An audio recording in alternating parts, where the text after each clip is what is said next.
welcome to episode 228 of Board Game Blitz, a podcast about all things board games that you can listen to in less time than it takes to assemble a K'NEX roller coaster.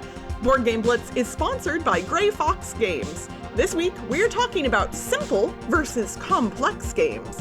First, we discuss some games we've played recently, the Holiday Hijinks, Groundhog, Gambit, and Cupid Crisis, Dorfromantik, the board game, and Wandering Galaxy, a Crossroads game. Then, we talk about the benefits and downsides of playing both simple and complex board games.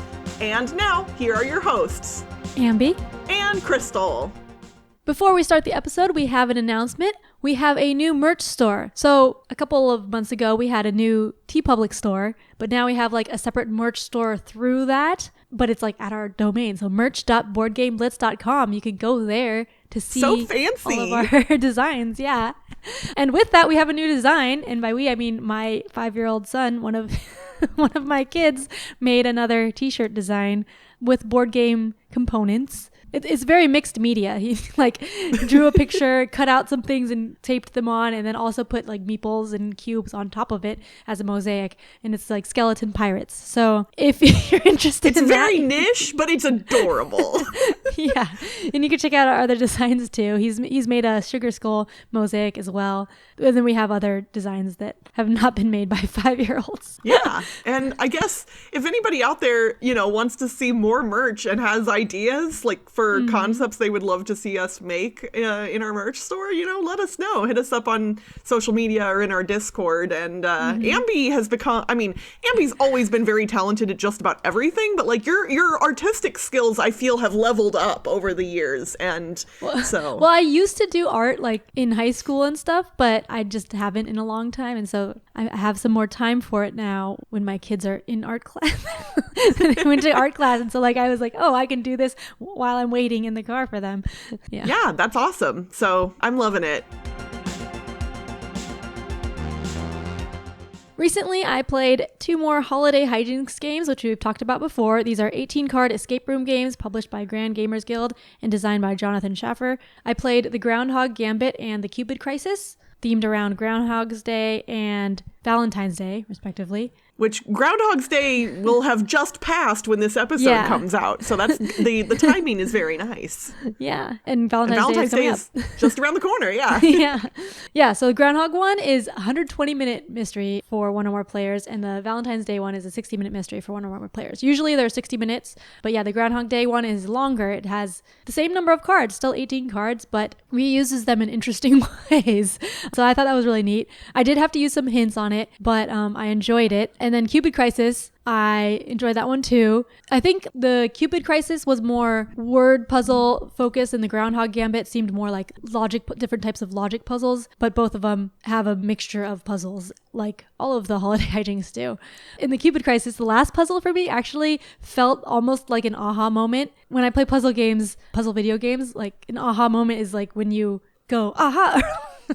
Like at the end you're like, oh, that's what happened. I think everybody knows what you're talking about. Like even though like it's that feeling of you don't figure something out immediately, but you like when you do figure it out, it's a moment and it feels really satisfying. Yeah. So the Cupid Crisis, like usually these smaller like puzzle hunt type games, they don't have aha moments for me, but the Cupid Crisis did. It felt almost like one. So that was pretty cool.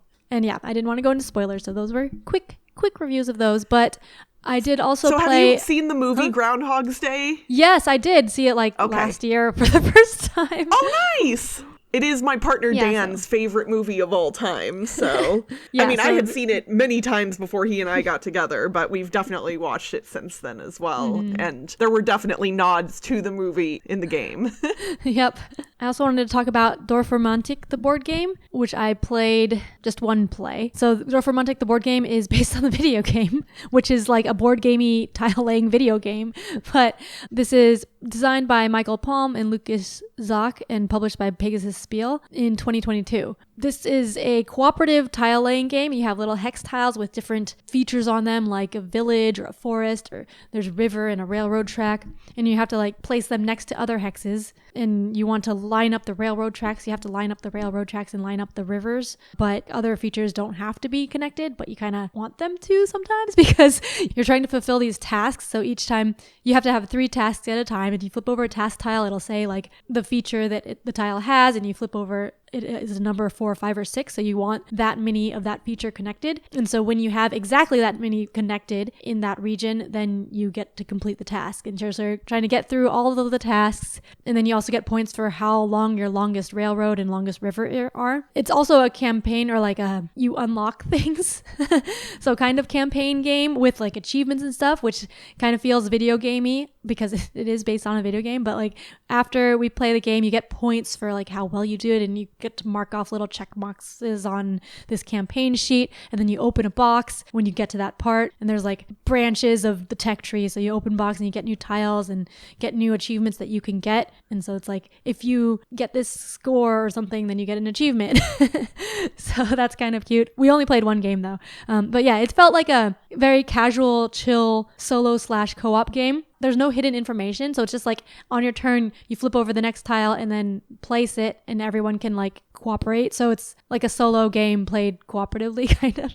It's 1 to 6 players. We played 3 players, which was fine. As long as there's no like quarterbacker or something, then you can play cooperatively. It depends on your group and what you know. It is interesting that they specified that the player count is 1 to 6. Like that. Yeah, I don't... It seems like a lot, I guess, for what is a relatively simple, chill game, right? Like, yeah, but if I maybe have 6 like friends, I'm probably not going to pull out Dorfromantik. But the target audience probably isn't like board gamers, maybe, because it comes from video games. So if you have like a group of 6 video gamers, or like people who don't play board games together, they would be playing like a party game, or like they could play this together as well as a nice like activity while they're also hanging out or something. So it's like a chill game. For me, it was just like, it was fine, and like I enjoyed it, but it's not something that's like exciting or anything for me. Like it was a nice, casual, chill, cooperative game, and I enjoyed it. It's not something that I would like ask to play or like bring specifically to play, but I'll play it if people want to. So that's Did you play the video game? Rating. I played like the demo or something, but I don't like board gamey video games. Okay. So yeah, I never got into it. And also like those types of puzzle games, I'm not as into. I want like more progression in my video games. So yeah, there was a moment, I think it was during the pandemic, when Dorfromantik came out, and like it felt like everybody in the online board game community was playing it all of a sudden, because basically everybody said, they were like, oh, this is a video game that's a board game, basically. And I do have to, I wonder what the process of taking it from a video game to an actual board game was. I'm imagining in my head that the people who made the video game heard all the chatter online about all the board gamers going, this is a great board game, and they went, oh, should we make this into a board game? Like, that's the way I'm imagining it happening. I'm guessing they did not have plans for a physical board game at first, but then they realized they created a good idea for a board game. So it usually goes the other way around, I feel. But I played the video game, but I have not played the board game version. I will say the video game, definitely chill, lovely experience, unless you're trying to go for crazy high scores. So the adaptation seems good. Like it has a similar feel, I think, even though I never like got into the video game. Yeah. Well, the game I'm talking about today is also one that I am kind of more or less giving first impressions about, because I've only played 1 game of it so far, and that is Wandering Galaxy, a Crossroads game.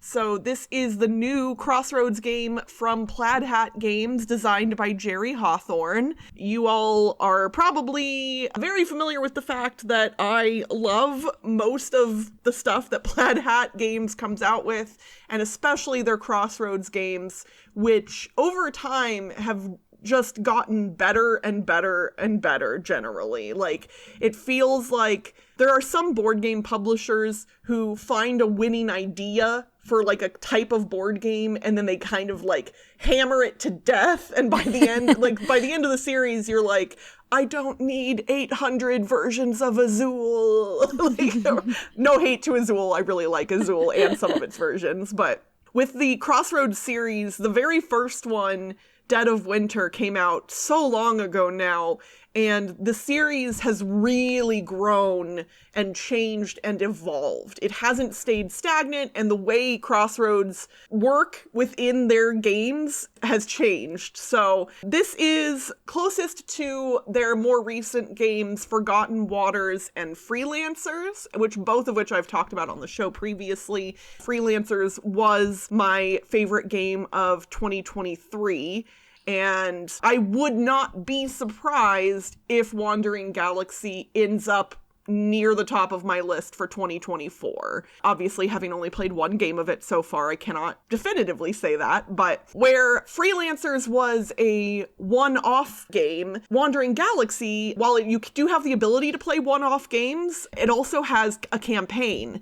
And so you get to create characters that grow and change from game to game. It also adds in some mechanics that the previous Crossroads games did not have. Similarly to other games in this series, you are a group of people who are tasked with doing things together. And in this instance, you're a group of spacers who are going to be going around the galaxy, completing jobs and trying to earn money to pay off your ship, basically. The way you do that is similar to the two games prior that I mentioned, where you go to a location and you have a book of destinations that you're going to be flipping pages in, and then there are actions listed in the book that you can take during a given round, and then often something on the other side that kind of depicts where you're at. But they've started using the book for some more other creative purposes, including like mini maps and things of that nature. And they have implemented a skill deck in this game, which is new. There's a deck building element where all of the characters have their own deck of skill cards. And when you do a skill check in this game,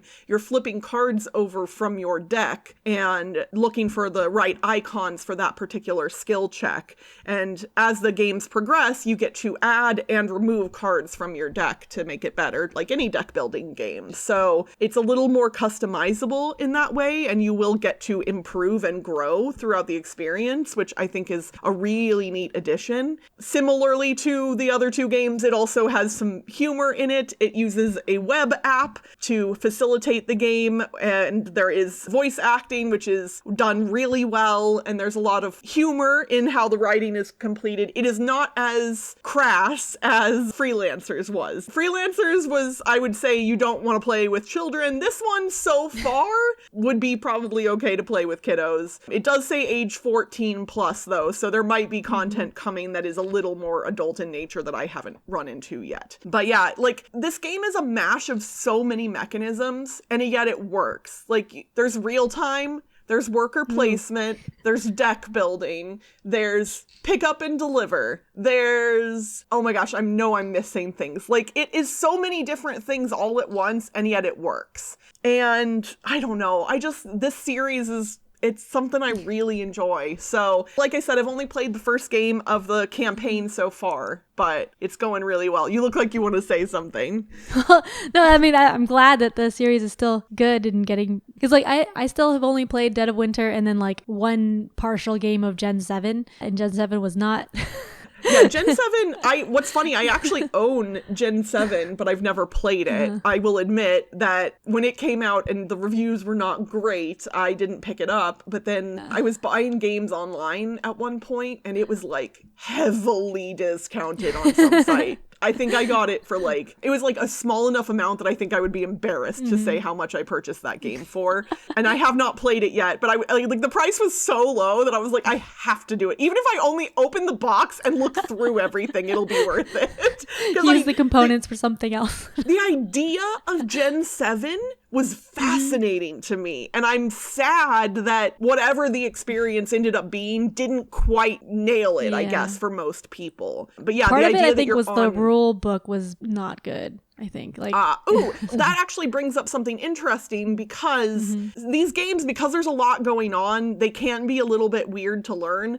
But for this game, at least in particular, you do not have to read the rule book at all to start playing. You can go onto the web app, and there is a full tutorial. It will guide you through the setup entirely, and it will teach you how to play as you start playing the first scenario. Oh, that's neat. That's the cool thing about like app-assisted games. Like you can just have tutorials in there. And it was a really good tutorial too. Like I think there are probably some little nuances and rules that it wasn't able to get into. And it did specify that once we finished the tutorial. It was like, here's a couple other things that you're going to need to know. And obviously I'm probably going to be looking through the rule book for other stuff that hasn't come up yet. But it got us going right away. It helped us set it up on the table and just start playing. So I think that makes it a lot more accessible, especially to people who might be more intimidated about a larger game like this. I loved that experience with the tutorial. It worked really well. So kudos on them for that, at least. So yeah, that was Wandering Galaxy, a Crossroads game. You will probably hear me talk about it again about a year from now if I had to guess, but it's 2024, so it'd be the Blitzies will be doing... Oh gosh, I would have to play it. Month-ish. Oh no. I don't know if I'm going to be able to play it enough to get it in the 2024 Blitzies. Oh no. Because it just came out in December. Yeah. Like, barely. Hard. Plaid Hat, why have you done this to me? We'll see what I'm able to make happen there, I guess. If there is one thing that I think could have been a way that we would have defined the members of this podcast when we first started it, not knowing a lot about each other, I would say the complexity of the games that we liked differed to some degree. Also, like the types. The types too, for sure. I was definitely... you were like the thematic games, medium Cassidy weight. did Euro games. But she also liked the lighter stuff too, because she liked a lot of the little card games, right? Maybe. She hated dice. She did hate dice. Shout out to Cassidy. We miss you. And then you had not learned 18xx games yet. No, but I learned you did that like heavy Euros. After. I liked heavy Euros. But my first game that I talked about was also Ghost Blitz, so which is not heavy. That is about as simple as it gets. Yeah, I like heavy Euros or super simple games.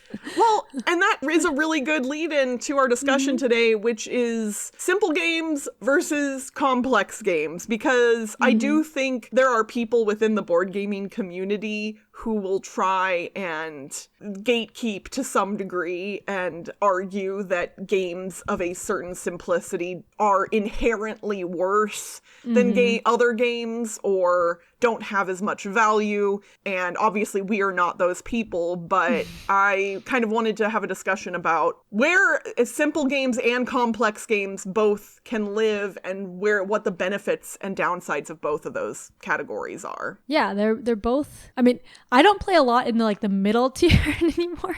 I don't play a lot of complex games anymore now too because of time. So complex games can be like really good. Like when I used to play heavy Euros, they would be complex. They would be thematic too. Like the Tal Lacerda games, they're very complex because they go with a theme and like you have little rules to go with the theme and make it really thematic. But then it's also good mechanics and stuff. So it's very complex, just like all the little steps you have to do. And I like all of that building and stuff. But they take longer to set up, longer to learn. And so if you don't have the time to play a longer game, it's hard to get those played. And so simple games are good for when you don't have the time or energy to play a complex game, and they can still be a lot of fun for a shorter time. Yeah, time absolutely is a luxury, and not everyone has it available. I think the rise in online versions of board games has potentially helped with that a little bit. Sometimes it's easier to learn a game in an online format where the rules are enforced because it basically prevents you from messing up. Yeah. And like if you have to count a score at the end, it helps with that. You don't have to set up. Yes, like I'm in the middle of a game of Bunny Kingdom on Board Game Arena right now, and I hadn't played Bunny Kingdom in years because while it is fun, it's annoying to have to do that much multiplication throughout the whole game, and I don't like math. I was good at math when I was young, but I don't want to do math when I play board games. That's not what I'm here for. And so it's lovely playing it online because it does all that work for you. Also, we play with a lot of different types of people. So with people who aren't used to playing a lot of complex games, you're not going to bring out like an 18xx game for the first game. You bring like, oh, do you want to know about board games? Like, watch all of their eyes glaze over. So yeah, like I think that's another reason we got into like we were into like super heavy games, but then also super simple party games and stuff because they're great for playing with all types of people. Like The Mind, which I love a lot. I've played with so many different people, like everyone I know. It's so easy to get played and sometimes also people don't want like it depends on what you want at that time. Like you're not looking for a heavy thinking experience. You want to just maybe hang out with friends and just have something to do or something. Like, so simple games are good for like people want different things at different times.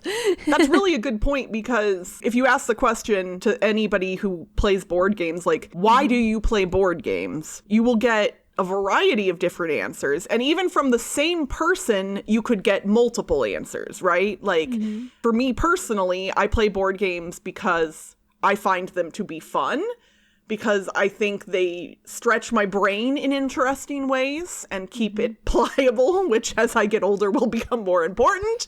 It allows me to spend time with people that I care about. It allows me to meet new people that I don't know in certain situations. I think you would be hard-pressed to find people who, if asked, why do you play board games, the only answer would be to win board games. Like, I don't think, I'm sure that guy does exist. He probably exists somewhere, but like, that dude is not the norm. And that to me is why both simple and complex games have merit, and why people who dismiss simple games outright are really doing themselves a disservice because of all of the different things that you as a person can get out of a board gaming experience. It is hard to compare them, though. That's the thing. It is, right? Like, you and I have both made top 100 lists, and we've used PubMeeple. Shout out to PubMeeple. They have a rankings engine on their website that you can use to rank your board games. And when you are looking at something like The Mind versus maybe Kanban, I know you don't play Kanban as much anymore, but let's, you like both those games. Yeah. It's hard to directly compare them, because they are situational and you do potentially use them for slightly different reasons. And so to say one is better than the other doesn't really make sense. But I guess that's why in a top 100, it isn't, this is better than the other. It's, I like this more than the other. And that's also hard. Like, because it's like depends on my mood that day. Right? That's why it's hard for me to rank games or like rate games too. Like, I don't know. It depends how I'm feeling. If this game is an 8 or a 9. I like on Board Game Geek the word descriptions that they use alongside. Yeah, I try to use that. Yeah, but it's like, oh, I want to play this all the time. I'm like, there's no game that I want to play all the time, because sometimes I just want to sleep. Well, okay, but that's not, I think they mean like anytime you sat down to play board games, if that game hit the table, you'd be happy about it. I take it too literally. Yeah, a little bit. Because like they're not expecting you to learn how to play board games in your sleep. But yeah, like the difference between, I'm looking at Board Game Geek right now, and like a 5-star rating out of 10 is mediocre. Take it or leave it. For me, if I rated a game of 5, that means I really probably don't like it very much. Like, a 5 doesn't feel good enough for a game that I like, but then 6 is, okay, we'll play it if in the mood. It's hard for me to think of games that fall into that category where I don't like them but would be willing to play them situationally. There probably are. Well, it's like a game that you would play if your friend wanted to, right? Like, is there That's true. games that's like, I feel like there are games like that for me. You know what? That's true. There's some really good board games that just, in my plays of them, haven't struck me as strongly.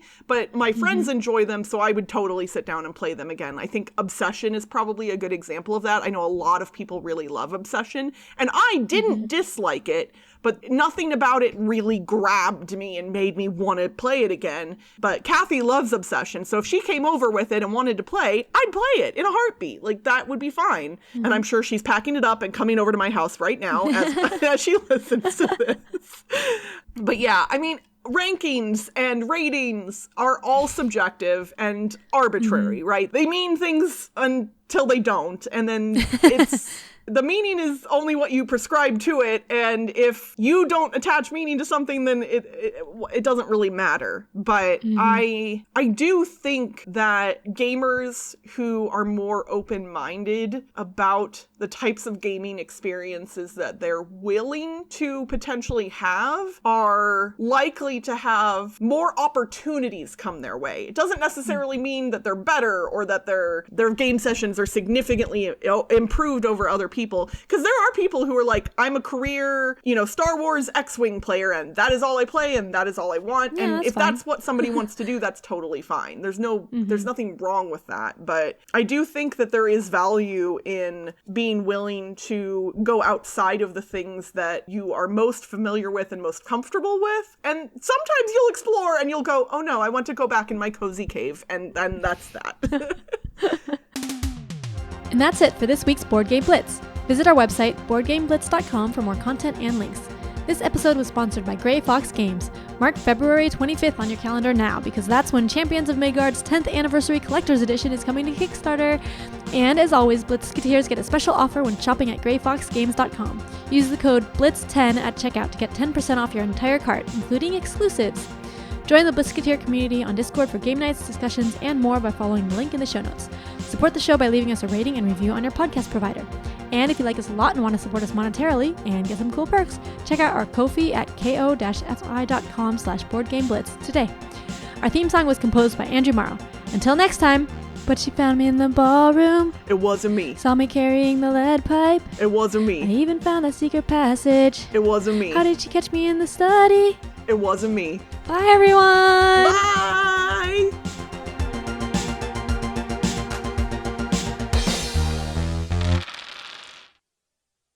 The meaning is what you prescribe it to, or Prescribe to it. Yes.